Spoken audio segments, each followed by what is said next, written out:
경기가 어렵다 보니까 특히 도움의 손길, 기부도 좀 줄지 않을까 하는 염려가 좀 듭니다. 우리의 또 기부 문화는 언제 어떻게 또 발전하고 흘러왔을까요? 같이 한번 돌아보실까요? 라떼 경제사 시간입니다.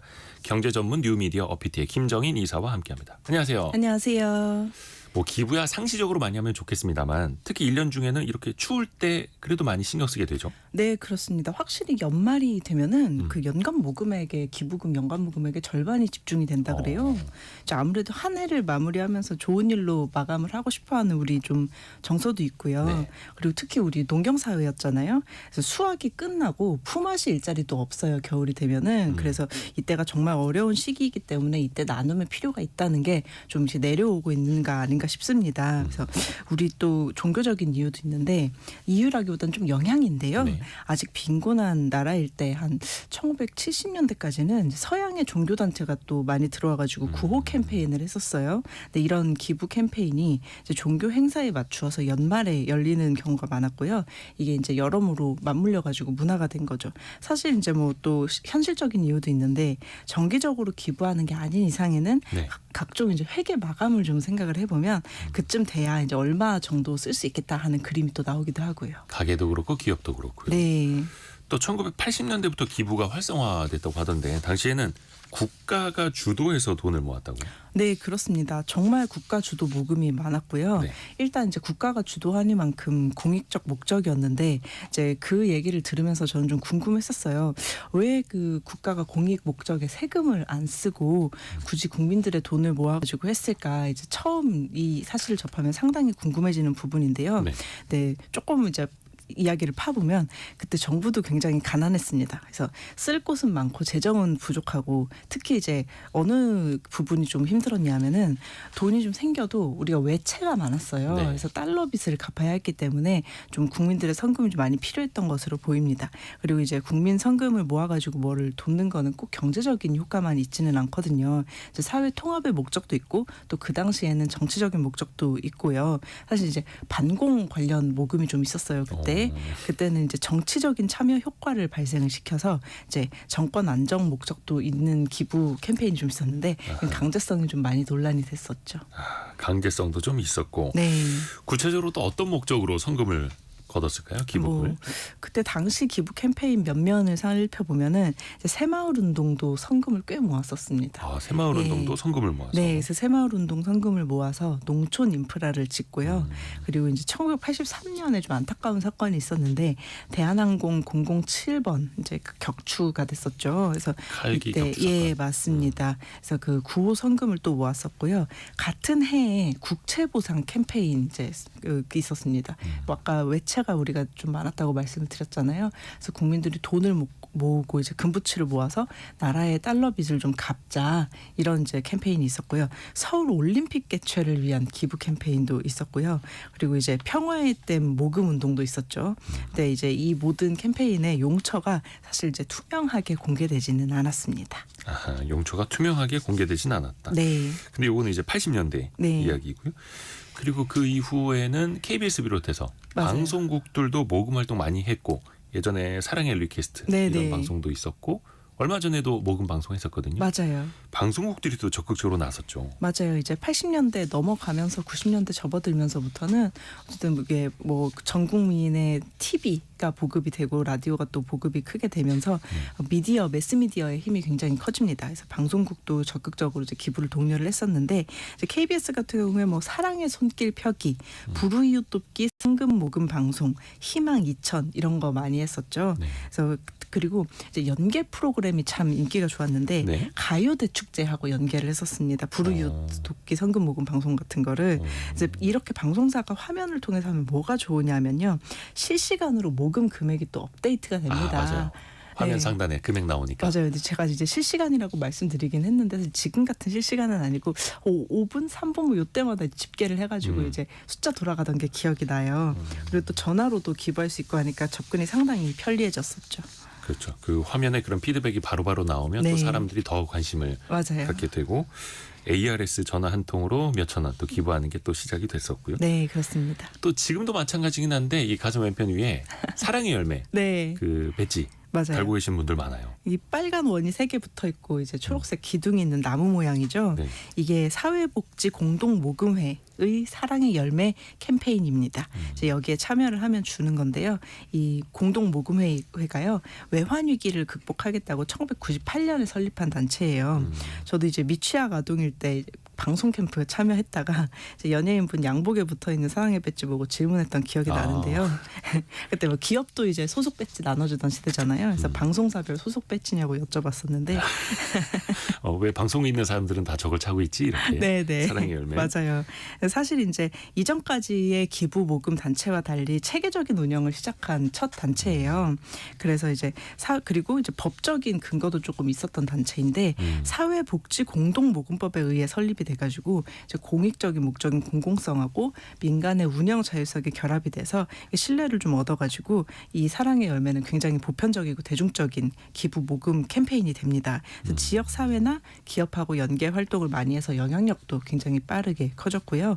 이제 방송사와도 당연히 협력을 했고 특히 이제 기부 사용처를 구체적이고 이제 스토리텔링을 섞어서 좀 감동적으로 소개를 하는 첫 시작이 됐어요. 네. 그래서 이 사랑의 열매 배지가 굉장히 크게 보편적이 되었습니다. 맞아요. 그래서 저도 예전에 그 TV 방송을 할 때는 제작진이 방송 전에 항상 그 사랑의 열매 네. 배지를 가슴에 차라고 다르라고 나눠주더라고요. 이거 보여줘야 되니까. 이 비밀이 밝혀지네요. 왜 근데 그렇게 사실 이게 말씀하셨는지. 서로 티내는 게 좋은 거죠. 왜냐하면 캠페인이 서로 맞아요. 알게끔 하는 그런 취지니까. 네. 그렇죠. 그래서 그게 금액이 중요한 게 아니라 마음이 또 중요한 거니까요. 근데 참 우리나라 국민들이 참 신기하고 대단한 게 어려울 때 더 단결하고 합심하게 됩니다. 맞습니다. 특히 IMF 이후에 기부 문화가 더 활성화됐다면서요. 네, 활성화되고 좀 되게 다양해졌는데요. 사실 우리 외환위기 때 기부 문화라고 하면 일단 금모으기 운동이 유명하잖아요.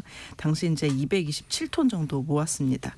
그때 사실 이게 뭐 왜 우리 외환위기 극복에 정량적으로 큰 도움이 됐다 이렇게 말하기는 어려운데 다만 이제 결혼 반지까지 가져왔던 금모으기 운동을 보고 해외의 신뢰도가 많이 올라갔습니다. 그래서 보면은 이제 뭐 주관적인 의지가 사실 이제 돈 뒤에도 사람이 있기 때문에 그 경제 주체들의 의지가 대외 신인도에는 꽤 많이 중요한데요. 그렇죠. 금모으기 운동이 그 신뢰를 상당히 회복을 시켰습니다. 이제 한 번 또 이렇게 크게 해본 경험이 도움이 되기도 했는데 이후에는 기부 단체들이 굉장히 전문화가 됐어요. 그리고 이제 기업들도 적극적으로 참여를 하기 시작했는데 사실 뭐 IMF 때 구조 조정이 너무 거셌어서 일자리는 그리고 다시 안 돌아왔잖아요. 그 이후부터는 해외에 계속 일자리가 생겼으니까 그래서 기업들이 사회적 이미지와 브랜드를 좀 구축하느라고 이제 사회적 책임 그때는 이제 ESG 대신에 CSR이라고 많이 했었는데 예. 기부하고 사회공헌에 적극 나섭니다. 그리고 이제 인터넷 발전이 맞물리면서 소액 기부도 굉장히 좀 늘어나고요. 투명성도 많이 올라갔습니다. 금융사에서 저 사람에게 대출을 해도 되냐 이런 거 따져볼 때 과거에 얼마나 성실하게 갚았느냐가 되게 중요하잖아요. 맞아요. 우리나라 국민들이 IMF 직후에 그걸 또 거의 뭐 전 국민이 보여줬던. 네. 해서 정책적으로 잃어버린 대외 신인도를 과거에도 다 국민들이 또 올려왔다라는 맞습니다. 거고. 그 기부 문화하면 또 떠오르는 게 구세군 자선 냄비입니다. 네네. 예, 종소리도 네. 울려 퍼지고 있고 이것도 역사가 꽤 깁니까? 어떻게 돼요? 역사가 깊죠. 사실 이제 뭐 종교적인 거라서 이제 미국에서 들어왔는데요. 미국에서는 1891년에 시작됐다고 합니다. 우리나라에서도요. 1920년대 들어왔어요. 그래서 20년대, 30년대에 구세군이 뭐 기근을 구제하고 고아들을 육아한다 이런 기사도 많이 나왔습니다. 그래서 구세군. 네, 정확히는 뭐 1928년에 명동에서 처음 이제 모금을 시작을 했고요. 종로하고 명동에 그때 당시 가장 큰 그렇죠. 번화가잖아요. 사람 많은 곳. 네, 그때 이제 양철 냄비를 이제 가져다 놓고 이제 시작을 했다고 합니다. 우리나라 사람들 입장에서는 완전히 신선한 기부 모금 형태였죠. 네네. 그래서 1950년대 전쟁 직후에는요, 이 구세군이 또 실향민하고 전쟁 피해자를 돕기 위한 기금 활동을 하면서 이 빈곤 구호 활동의 상징이 되고요. 지금도 연간 200억 원 이상 대체로 이제 모금이 되고 있다고 합니다. 지금은 근데 이제 현금 사용이 굉장히 줄어들어가지고 카드 결제나 QR 간편 맞아요. 결제까지도 받고 있다고 합니다. 몇 년 전부터는 그냥 그 교통카드 찍듯이 네네. 띡 하면은 바로 이제 결제가 되는. 그래서 지하철 역사 안에도 있거든요. 네. 그래서 지하철 타러 들어가기 전에 한번 요거 찍고 교통카드 찍고. 맞습니다. 그것도 좋습니다. 또 저 어릴 적만 해도 학교에서 크리스마스 세일이라고 많이 샀거든요. 네, 네. 우표 같이 생긴 거. 네, 맞아요. 그것도 수집하는 사람들도 꽤 있었고요. 맞아요. 저도 이제 수집을 해보려고 했었는데 잘 안 됐던 기억이 납니다. 이제 결핵 퇴치 크리스마스 실이에요. 맞아요. 이제 그 우표인 줄 알았었는데요. 이제 결핵이 근데 우리나라에서는 한 1970년대까지도 국민병이라고 불릴 정도로 환자가 굉장히 많았습니다. 결핵 환자. 네, 그래서 뭐 근대 문학에 보면은 관련 묘사가 되게 많이 나오잖아요. 그래서 1950년대에 이 운동 자체는 정점을 찍었고요. 네. 판매량은 1960년대에 최고치를 이제 달성했다고 합니다. 이때는 뭐 크리스마스 실 연간 판매량이 1천만 장씩 달하던 시절이었는데요. 1000만 장이요. 네, 1990년대 초중반에 갑자기 이제 확 꺾입니다. 왜냐하면 일단 결핵이 일단 거의 퇴치가 되었고요. 또 이제 말씀하신 대로 우리 학교에서 이제 또 거의 뭐 목표 판매량이 선생님들은 좀 있으셨던 맞아요. 것 어릴 같아요. 적에는 거의 뭐 1인당 하나씩은 샀어야 됐어요. 맞아요. 거의. 뭐 자율이라고 하기는 했는데 이제 자율이 아니었죠. 그래서 1980년대까지는 이 씨를 구매하는 게 또 애국으로 여겨졌다고 합니다. 맞아요. 크리스마스 실. 그래서 예쁘기도 했고 당시만 해도 편지 많이 보냈으니까 네, 네. 우표 붙일 때 옆에 또 예쁘게 같이 맞습니다. 보내기도 했었고.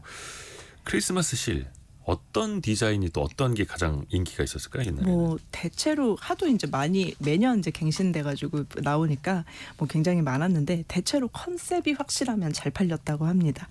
1960년대 왕과 왕비 시리즈가 되게 많이 잘 팔렸다고 하고요. 또 독립운동가 시리즈도 잘 팔렸다고 해요. 1980년대에는 서울올림픽 시리즈가 대인기였고요.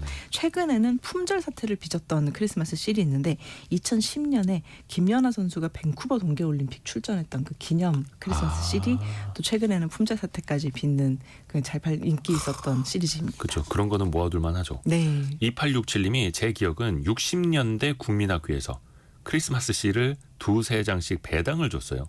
가난한 우리 집에서 살 돈은 없고 장작을 20개 피 지게해지고 춘천 시내 가서 식당에 판 돈으로 실을 사곤 했어요. 와, 대단하십니다. 그렇게 해서도 이렇게 어려운 이웃을 도우셨다는 거. 네네. 훌륭하십니다. 요새는 실 보기 힘들죠. 편지 보낼 일도 잘 없고요. 그래서 저 우체국 가서 편지를 붙여도 이제 우표 아니고 이제 뭔가 인쇄된 용지를 붙여주시더라고요. 그래서 우표도 안 붙이는데 씨를 붙이기가 좀 어렵다는 생각이 들었습니다. 그래서 2008년부터는 대한결핵협회가요 전자파 차단 스티커라고 이제 그린 씨를 팔기 시작했더라고요. 그린 실 이런 네. 것도 생겼고 특히 이맘때쯤 되면은 얼굴 없는 천사들 이야기가 또 세상 훈훈하게 합니다. 어떤 뭐 할아버지 할머니 분들이 평생 모은 돈을 기부하셨다 이런 소식들도 끊이지 않잖아요. 맞습니다. 이제 사람들한테는 사실 이제 사회에 소속되고 싶어하는 욕구가 있어요. 근데 이 소속감이 받을 때도 물론 생기지만 내가 준 것을 받은 사람이 고마워할 때 굉장히 강력한 소속감이 생기거든요. 네. 이제 그래서인지 평범한 개인이 돈을 모아서 사회에 공헌하는 사연이 우리나라는 정말 적지 않은 편입니다. 1994년이 저는 조금 특이했다고 보이는데 이제 할머니들의 기부 소식이 굉장히 잇따랐던 해였어요. 네. 이제 행상으로 품팔이, 그러니까 노상에서 그냥 일용품을 파신 거죠. 이분이 평생 모은 돈 3억 원을 장학금으로 내놓으셨고요. 이제 강리면 할머니라고 성함이 나오시더라고요. 네네. 근데 그때 당시에 3억 원이면 굉장한 돈입니다. 와. 그리고 잇따라 박상순 할머니가 양로원 청소부를 해서 모은 전 재산 집 3채 정도를 기부하신 이야기가 또 언론을 장식을 했고요. 뭐 이런 식으로 장학금을 내놓으시는 어르신분들이 1990년대에 참 많았는데 이게 좀 못 배운 한이 있으셨던 것 같아요. 맞아요. 그래서 학생들한테도 장학금 주라고 많이들 네. 전 재산을 기부를 하셨고 그런데 이순랑님이 모금은 좋은데 정산은 제대로 하나요? 그리고 백소영님도 기부금 불법 사용으로 시끌시끌했었죠 이렇게 보내주셨거든요. 그러니까 이렇게 어렵게 모으신 돈들을 한 푼 두 푼 모아서 정말 힘들게 기부를 하시는데 그게 잘 쓰이는지를 네. 봐야 되는데 진짜 예전에 좀 비리가 있긴 있었어요. 뭐 외환위기 이전에는 그냥 뭐 투명하지 않아서 뭐 정말 이제 뭐가 많았습니다. 꼭 하나 찝어서 이야기하기 어려울 정도로 많았는데 평화의 이를테면 이제 평화의 댐 사건 같은 경우에는 사실 이제 정부가 국민한테 조금 이제 거짓말을 했다, 너무 과장해서 광고를 했다 이런 얘기까지 나오고 있는 아직 그 대표적인 사례니까요. 근데 이제 외환 불안이기 이후에는 많이 투명해졌는데 그래도 또 문제가 됐던 게 2000년대 초반에 일부 대학에서 발전기금을 모금을 해가지고 교직원의 개인 용도로 쓰거나 불법 정치 자금으로 쓰이는 경우가 또 있었습니다. 그래서 최근에는 2018년에 해외 구호 활동 기금을 모금한 비영리 단체가 수십억 원 기금을 횡령을 해서 단체가 이제 해체되고 관련자 형사처벌까지 진행되는 너무 안타까운 경우가 좀 있었습니다. 이런 일이 있으면 안 되죠. 왜냐하면 거기에 또 실망하시고 신뢰가 무너지면 네. 기부 전체가 줄어들 수도 있으니까 맞아요. 그분들은 신뢰가 더 참. 크게 해를 끼치는 그런 네. 결과가 되는 거죠. 요즘은 그 직접 돈으로 내는 것 말고도 다양한 방식으로 기부를 하는 되게 다양성이 네네. 많아졌어요. 맞아요. 이제 지금은 소비하고 기부가 또 결합이 되는 경우가 많고 참여하고 기부가 결합이 되는 경우가 많습니다. 그래서 우리 소비를 할 때도 최근에는 물건을 그냥 사는 게 아니라 경험을 어떤 경험을 이제 고객한테 주느냐가 중요하잖아요. 근데 기부 문화도 조금 그렇게 된 것 같아요. 이제 특정 제품을 소비를 하면 이 수익금의 일정 부분이 기부되는 경우가 많고요. 뭐 그리고 이제 참여도 어떻게 되냐면은 기업들이 캠페인을 열어서 이제 참가자 뭐 마라톤 같은 게 좀 인기인 것 같은데 이제 참가자가 완주할 때마다 이 참가자 명수대로 일정 금액을 기부를 하거나 아니면 또 이제 참가자가 또 이렇게 이제 한 명수대로 기부금을 납부하거나 하는 성과 연동제 느낌의 기부 문화가 참 늘어나고 있습니다. 또 소셜 미디어도 큰 역할을 하고 있는데요. 한번 이제 소셜 미디어에서 이런저런 기부 캠페인이 유행을 타면 그 흐름에 따라서 쭉 이렇게 또 오는 것 같아요.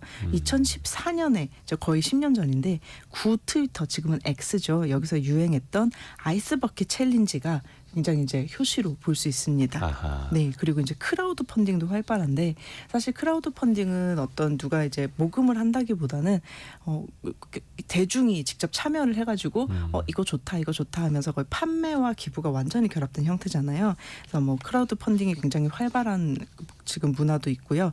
기부 금액이 조금 전통적인 모금 단체에서는 줄어들고 있다고 이야기를 하는데 이런 문화를 좀 보면 단순히 기부 금액이 줄어드는 게 아니라 그러니까 기부 금액이 줄어든 것이 기부 자체가 줄어든 것은 좀 아닌 것으로 보입니다.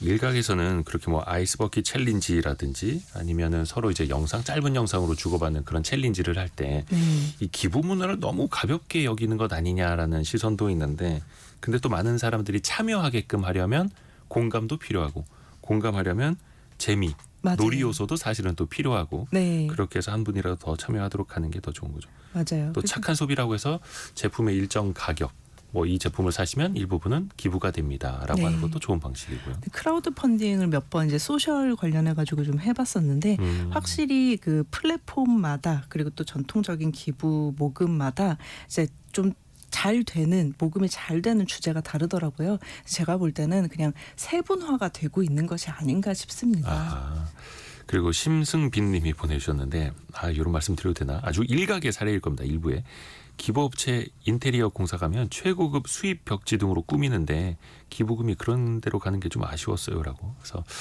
뭐 이렇게 좋은 활동 활발하게 하시는 것도 좋습니다만 참 이게 양면성이 좀 있습니다. 아주 일부의 사례라고 생각을 하겠습니다.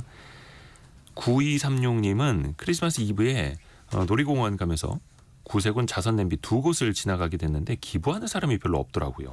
마침 현금이 좀 있어서 기부를 해냈더니 무척 고마워하셨어요. 그 반응에 눈물이 나더라고요. 이렇게 보내주셨고요. 장수연님이 오늘 19번째 생일을 맞는 딸과 함께 헌혈하러 갑니다. 100번 헌혈하는 게 목표인데요. 얼마 안 남은 목표량이 오늘도 고고 이렇게 보내주셨네요. 장난 아닌데요, 장수연님? 1년에 100번은 아닐 겁니다. 그럼 이제 사람이 그 위험하고요. 헌혈 평생에 100번만 해도 뭐 모자라다고 하고 있는데 너무 네, 맞아요. 좀, 우리가 네. 그 코로나 팬데믹 이후에 또 헌혈도 많이 줄어서 네, 네. 그것도 이제 걱정거리가 되는데 헌혈하시는 것도 기부하는 거죠. 그렇죠. 예. 네. 저도 생각난 김에 이거 이런 거 참 해 넘어가기 전에 한 번씩 해야 된다라는 생각 다시 한번 또 해야 됩니다. 우리나라가 기부 문화가 그렇게 이렇게 서양만큼 이제 종교하고 자선이 좀 결합돼가지고 서양은 기부 문화가 좀 발달을 했었는데 우리나라는 복지를 기부나 이제 자선으로 요구하는 것이 아니라 중앙 정부가 좀 해왔던 역사가 있어서 기부 문화가 서양만큼 활발하지는 않은데 요새 이제 대중화가 되면서 저는 차라리 좀 기부 문화가 더 활발해졌다는 생각은 들기는 합니다. 그러게 이게 참 뭔가 숙제하듯이 하는 저도 좀 반성을 해봅니다. 네, 이제 생활 습관으로 기부를 해야 되는데요. BT의 김정인 이사 함께했습니다. 고맙습니다. 감사합니다.